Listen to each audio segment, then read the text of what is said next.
McNeil, 6 points. McNeil splitting Charlie Waters, 41, and Mel Renfro, Tarkenton drilling it on target. Well, hello. Thank you so much for taking time out of your day. Check out this video, and welcome to the Gridiron. Before I get started, I just want to say thank you so much for taking time out of your day to watch this video. I greatly appreciate it. If you can give this video a thumbs up, or maybe leave a comment below, or share the video, I greatly appreciate it. Once again, thank you so much for really taking your time out of your day to check this video. I greatly appreciate it. Now, I saw an article online, because yesterday the Giants were off, so there really wasn't much of anything going on, you know. So I saw this article, and it says, and I'll put a link in the description box. You can check it out if you want. It was called, Can Rob Sale Put the Giants' Offensive Line Back Together? That's a good point. Now, I mean, what I've been seeing a lot, okay, over, over training camp is, I mean, I'll see, like, guys doing good. Be like, maybe some of the guys in the secondary, maybe some of the wide receivers having a good catch or good, maybe a touchdown catch here, maybe every now and then Daniel Jones throwing a nice pass or something, or Leonard Williams doing decent, Dexter Lawrence doing decent, but I'm not seeing a whole heck of a lot of things decent about the offensive line play so far. I mean, the one things I have seen is Jaylen Waddle getting hurt, Zach Fulton, Joe Looney retiring. Like a couple days ago, I mean, the Giants' offensive line was like jumping off sides, or like I said, like Leonard Williams was in the backfield half the time. If he wasn't in the backfield, Dexter Lawrence was in the backfield. I mean, it was like, I'm not seeing a whole heck of a lot of good things about the offensive line. So, he's got poor Rob Sale's got his work cut out for him. Now, ever since we went to the last Super Bowl, after the 2011 season, we've had quite a few offensive line coaches that have tried and haven't had a whole hell of a lot of success. Or we've had Pat Flaherty, we've had Mike Solari, had Hal Hunter, we had Mark Colombo, we've had Dave DeGuglielmo, or I call him DeGooge because I really can't pronounce his last name, and now we got Rob Sale. Now, of course, with Rob Sale, there's that familiarity, of course, okay, because Rob Sale was in Alabama from 2007 to 2011. Joe Judge, of course, was at Alabama from 2009 to 2011. So the time that he spent with Rob Sale, he was very impressed at the way he coached, his teaching, and all that. And so the familiarity, that's probably one of the biggest reasons that Rob Sale is on the staff right now. Okay, now he came from, obviously, from Louisiana Lafayette, the Raging Cajuns. However, in the 2020 draft, Rob Sale had two of his offensive linemen go in the draft. All right, he had Robert Hunt taken in the second round by the Miami Dolphins, and then a guard, Kevin Dotson, taken in the fourth round by the Pittsburgh Steelers. So I'll tell you what, you get some guys drafted, all right, in the offensive line, from Louisiana Lafayette. That's impressive, because you're not getting 4 and 5 star recruits going down there. Those guys are reserved for Alabama. They're reserved for Ohio State, Clemson, maybe Notre Dame. All right, that's where the 4 and 5 star recruits go to. All right, they don't go to Louisiana Lafayette. So you got somebody drafted from your offensive line. That's from the Raging Cajuns. That's pretty doggone impressive, right? Now, one of his philosophies is KISS. Keep it simple, stupid. All right. Now, one thing he praises is that he does do things over and over again. He has a few drills that he does, and he has the guys do them over and over and over and over again until they master them. He says that like 5 equals 1, meaning, I guess, the 5 offensive line equals like 1, a 1 unit, if you got the guys, knowing what everybody's going to do, the strengths and weaknesses of the guy to your right, the guy to your left, what the guy to your right's going to do, what the guy to the left's going to do, it's huge. Guys working together, all right, as a unit, the same guys working together. Huge, okay? Now, he said one thing. He said he's he kind of asking the guys to do a little something a little different the way he's teaching guys than what Colombo or DeGooge was doing last year. Now to DeGooge's credit, he said when he was here for a short period of time, he really wasn't like teaching his like philosophies and all of that and everything. He was just kind of carrying the torch of kind of like what Colombo was teaching him.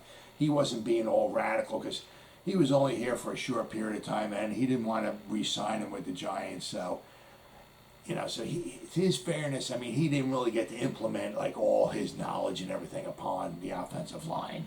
So, but Rob Sales, he's teaching things a little bit different. Okay, he's trying to teach the same stuff and just drive it into the over and over and over. Okay, and tell you what, that's widely overlooked, but it's got a lot of merit to it. Okay, as far as teaching stuff over and over and over again, okay, until you can do it in your sleep.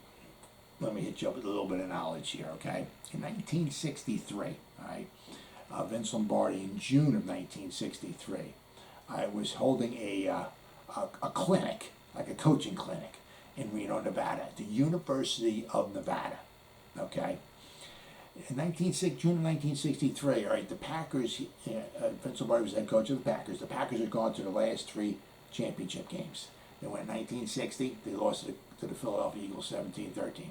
1961, they played in Green Bay, they won, they beat the Giants 37-0. 1962 championship game, the Packers once again beat the Giants 16-7 in Yankee Stadium. So Vince Lombardi had his Packers went to the last 3 championship games. So by the time June of 63 rolls around, all right, Vince Lombardi was kind of on the top of the world. He was the hot coach, okay? So guys from far and wide came to this clinic to check him out, okay? Well, there was this one guy in particular in 1963. He was the head coach of Allen Hancock College in San Mateo, California. And that guy, John Madden. John Madden was following Vince Lombardi. He was in awe of him. John Madden thought he knew quite a bit about football. And he wanted to come to this clinic to learn a little bit more. And he thought he knew a lot about football. All right, if you ever see it, he talks about it on YouTube, and if you ever see it, it's pretty funny. So, 1960, at this clinic he had, okay, it was like 8 hours long. Right, Vince Lombardi talked about one play for 8 hours long. This is what John Madden was taught. Okay, Vince Lombardi drew the Packer sweep. Right, he drew it up on the chalkboard and diagrammed it. He showed film. Then he talked about how the defense would do things that they would do to counteract the sweep, because the sweep was a very, very useful and powerful play for the Green Bay Packers. So the defense had to do different things to try to counteract it.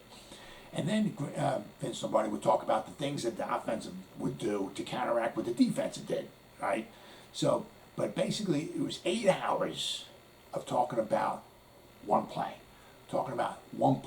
over and over, over and over, over and over. And the Packers practiced that game, that play over and over in practice, okay, until they can basically do it in their sleep. And this is kind of what Rob Sale is teaching the guys to do, all right? Now, when it was time to ask questions at this clinic in 1963, the first person that raised their hand to ask a question was a coach named Sid Gilman. He was the coach of the AFL San Diego Chargers, right? Coach from the AFL came to the clinic that Vince Lombardi was teaching, right? And in 1963, Sid Gilman and the San Diego Chargers, they won the AFL championship game in 1963. They won 51-10. All right, so guys far and wide came to listen to Vince Lombardi talk, and I said the one thing he taught you about one play. Over and over, over and over. And this is kind of what Rob Sale is kind of teaching, okay? Kind of just learning a few things, learning them so well that you don't even have to think about them, okay? So he breaks it down, keeps it really simple, and you just learn it so you know you can do it in your sleep. All right. So the other thing as I said, is that, keeping, 5 equals 1, right? Like 5 guys together, working one as a machine, okay, is very important. All right, knowing the guys, all the guys, their strengths and weaknesses, very important. Having guys coming in and out, guys getting hurt. One week you're working with, you're going through the season and have like 17 different offensive linemen playing is a recipe for disaster. Okay, the Giants, okay, the 5 times they went to the Super Bowl. Okay, and at the 1986 season, okay, the offensive line that went to the Super Bowl. Okay, they're 5 guys. All right, they all played 16 games. Every one of them. Not one game was missed from the 5 who started in the Super Bowl. They all played all 16 games. Right? The second team after the 1990 that went to the Super Bowl and beat the Bills. The 5 guys that started in that Super Bowl missed a grand total of 10 games. One guy missed 8 games due to injury. Okay, and another guy missed 2 games. The other 3 guys played all 16 games. So they missed a grand total of 10 games between the 5 guys the whole season. Basically, the 5 equal 1. They knew what each one was going to do. Okay, the 2000 team, all right, the one that got the little snot ball kicked at them by the Ravens, 34-7. But the 2000 team that went to the Super Bowl, they missed a grand total of 4 games. They all knew what they were doing. There wasn't 17 different offensive linemen throughout the season. No. There was 5 basically equaled 1. They were a machine. Okay, they worked together. They only missed 4 games the whole season. The 2007 team that beat the Patriots, all 5 of those guys, all 5 combined missed 0 games. Not 1 game all season was missed by any of those guys. They all worked together. 5 equals 1. Okay. The 2011 team that went to the Super Bowl and beat the Patriots. Okay, basically, the whole team really missed no games. Right? Kevin Booth, who started at guard in the Super Bowl, only played guard 8 games. He played in every game throughout the season, but he only played guard 8 games. Okay, so you can say maybe the team that started the offensive line that started in the Super Bowl. You could say maybe missed 8 games the whole season. That would have been Kevin Booth because he did not play guard all 16 games. He played only 8. Okay, but as I said, he played all year long in every game. All right, so basically, and then all the other players on that line played every game. All right, 5 equals 1. They worked together. They knew what their strengths and weaknesses are. It's huge. You can't have guys coming at You can't got guys getting hurt, bringing somebody else in, and the guy over here, this side gets hurt, and bringing somebody else in. The 2 guys over there get hurt, and he comes in, and that's a recipe for disaster. You gotta stay healthy, okay? Then my last point here is, okay, a lot of guys are like, well, we need better draft picks, or we need better this, or the guys aren't highly trained. Jaylen Muse, he's in the 5th round. Nick Gates, he's undrafted. I mean, how are we supposed to win? We don't got first rounders up there. You don't need them, okay? The 5 Super Bowls we went to, there's 25 offensive linemen, 5 in each 5 Super Bowls. It's a grand total of 25. Now, some of the guys are the same from a couple of the Super Bowls, but I'm just gonna there's 5 Super Bowls, 5 players each one. So it's 25. All right. So I'm going to rattle off, okay, the draft positions that these guys were in, okay? Out of the 25 offensive linemen we had in our 5 Super Bowls, 4 of them went in the first round. 4 of them went in the second round. 4 of them went in the third round. That's 12. All right, the other 13, one was a 4th rounder, 2 were 5th rounders. We had 3 6th-round picks, no 7-rounders. We had 2 8th-round draft choices out of our offensive line. We had 5 undrafted free agents. 5, okay? So basically, 10 out of the 25, or 40% of our offensive linemen who played in the Super Bowl, 40% were drafted in the 6th round or later, okay? The Giants, if you want to look, okay? We got Andrew Thomas, 1st rounder. Will Hernandez, second rounder. Nick Gates, undrafted free agent, okay. Shane Lemieux, fifth rounder. You got Matt Peart, third rounder. Now, if he don't start, you got Nate Solder, first rounder. All right, so we got plenty of good quality guys there. We you know, it's not like we got 3 7-rounders and undrafted and a third rounder. There's no way we can do. No, we got plenty of talent. You need the coaching, okay? You need coaching, okay, and you need the guys to stay healthy. The more they can stay out there together, all right, and 5 working as one, the better that they'll be. And if we can stay healthy, all right, and Rob Sale is as good as, you know, promised to be, you know, Giants offensive line might make a big improvement this year. I'm not saying we're going to be in the top 10, but we could certainly crack the top 20. I could see us doing that. Well, as always, guys, thank you so much for taking time out of your day to check out this video. You guys stay safe out there and go Giants. Woo!